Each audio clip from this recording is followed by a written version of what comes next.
Hey guys, it's Jordan here from SwitchWatch. How are you all doing today? Today I've got a review of Dungeon Rushers on the Nintendo Switch. Now this is a dungeon crawling game, so the question of today is, what is your favorite dungeon crawler? Let us know in the comments below. Let's get on with it. There is a little bit of a story in Dungeon Rushers. You are a young man named Elian who is tired of his job washing the dishes in the local tavern and wants to go on an adventure to seek his riches in the booming treasure hunting industry.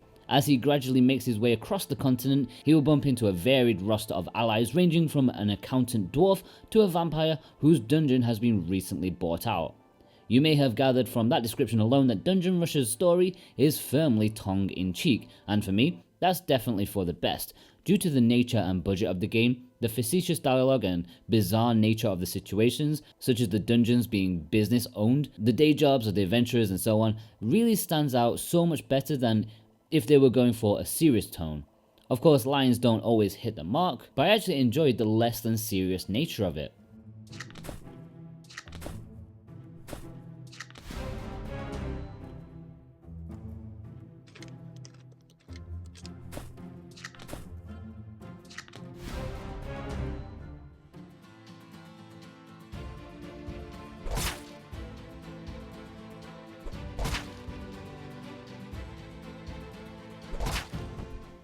The audio is actually very solid. It fits the dungeon crawling nature of the game very well. It's foreboding and atmospheric, which is appreciated. It has the classic deep choir and low brass instruments, which probably ends up better than you would think just looking at the game. Aside from that though, I suppose I didn't really notice it all that much, as nothing truly stuck out to me, but when I did listen out for it, I felt it was pretty decent. A good audio job. Visually, the game is okay, if looking a little on the cheap end. Some may look back at its mobile origins and state that it very much looks that part. I would agree with this too. The sprites of the characters and monsters are decent, but the low animation frames plus the environments and interface don't show a game with real quality. There really needed to be something more going on with the visuals, as everything is just too static for me. When the characters attack, they slide and then do a low animation attack. It's like they attempted to give the game more polish in this department, but kind of gave up halfway. Performance wise, again, it comes across as more ropey than what you would expect from a console game. While the frame rate is seemingly fine, there are moments that just make the game feel much less polished. From the unresponsive inputs, ugly abrupt load screens and sprites appearing in battle before the backgrounds, it's all a little bit of a mess. All of these things are minor and generally don't interfere with how the game is being played, but you don't feel like you're playing a quality game at times. As you may expect, Dungeon Rushers is a bit of a dungeon crawler. Dungeon paths are hidden away until you venture in and map them out, so there's a classic fog of war aspect to it, which really helps ramp up the mystery and tension. You have no idea which monsters, traps or treasure await you. When I say crawl, I really mean it. Exploring is a very slow experience, which kind of fits with the sluggish controls that I previously mentioned. While dungeon trials have different paths and forks you can take to find the end loot, corridors are just that, very linear. It's a grid-based system, so there's no free roaming really. You'll be fighting a lot of battles in the dozens of dungeons packed into this game. The battle system is rather basic, your simple turn-based kind, which you would find in most standard RPGs. Each of your characters have 3 different abilities to use, which can either be used unlimitedly or take up some of your magic points. It's really very simplistic without any real gimmicks, and if you've played any kind of RPG at all, you'll be very familiar with this one right from the beginning. As you'd expect, you gain experience points from battling the many enemies in your path. It didn't take me long, however, to see the grind that this game may present to you. Gaining levels is slow. After playing 4 hours, I was still about level 4, which is insane. It's fine if it's balanced correctly, and early on it seems so. I did find a few really tough battles, but with a bit of luck and strategy, I prevailed. But it's just so unrewarding. You don't get any rushes from leveling up or acquiring new skills and abilities just because how drip fed it is.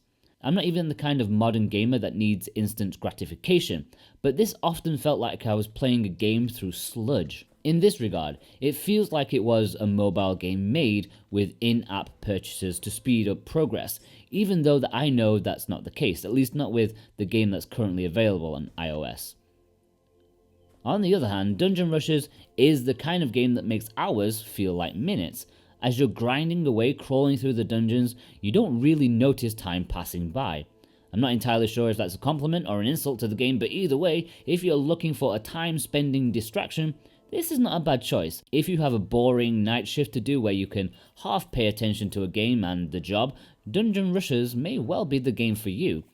It does get a bit tiring after a while, and with extended play. It takes ages to get to new areas and dungeons, and each place generally lack distinction, so despite its length, it's actually better to be played in short bursts so you don't get overly tired with it. Going back to the gameplay though, dungeons are filled with RNG situations which may irk some gamers. For example, you'll find many events that can grant you a bonus to your team, whether it be extra defense, life regeneration, or improved magic. More often than not though, you will incur a negative effect such as weakness. It's really hit and miss and often felt like they weren't worth the risk. Each character has a basic skill tree to which they can add 2 points to per level. It's simple but nice to be able to focus on how you want to improve your character. It could have a little bit more depth though for sure, and the game is very customizable as to what characters can equip. My natural instinct would be that the bard would surely not be able to wield a sword, and so for hours I stuck with the original crap weapon in desperate search for a new instrument. It was only by accident that I changed him to a much better sword, which instantly improved my chances. As with any decent dungeon crawler, there's a healthy amount of loot. While you can sell this in a shop, you'll probably want to save most of it for the blacksmith, who can create useful items to equip, which you will certainly need to progress at various points in the game, especially with the final castle on each area, in which you're pitted against a higher challenge than what came before. Dungeon Rushes is priced at $14.99 in America and £13.49 in the UK. I think it's decent value for how much content you have here. Whether that content is worth experiencing or not is up to your tastes as a gamer. But with a potential couple dozen hours, it's got a lot here. On the other hand, it's far cheaper on the iOS store if you don't mind playing it on iPad or on your phone. It's definitely more value over there, but on the Switch it's just so. Not great value, but not hugely overpriced either. I think if you do buy this and it's your type of game, you would be fairly satisfied with the pricing, I think. Overall, Dungeon Rushes is an okay game, but nothing too special. It does what it sets out to do without too much style or aplomb. It's a great time waster for sure, although it's certainly not a must-have title. If you're into dungeon crawlers, this may be a decent punt for you, but I feel the slow drip feed of leveling will take much of the excitement out of this for some. As I said, it's a great time sink though and has plenty of content and humorous dialogue. Maybe it's okay for some. A 6.5 out of 10. Okay guys, thank you so much for watching. If you're a regular Switch watcher, then hit that like button and leave a comment below. What is your favorite dungeon crawler? I don't know if it fits the genre perfectly, but the one that instantly pops into my mind is Azure Dreams on the original PlayStation. If you're new here, then we would love it if you subscribe for the best Switch reviews on YouTube and more. Don't forget to click that little bell to stay up to date and check out our community section, which we can use to interact with you, and you can see some behind the scenes stuff like that. But anyways, I've been Jordan from SwitchWatch, and I'll see you guys next time. Take care.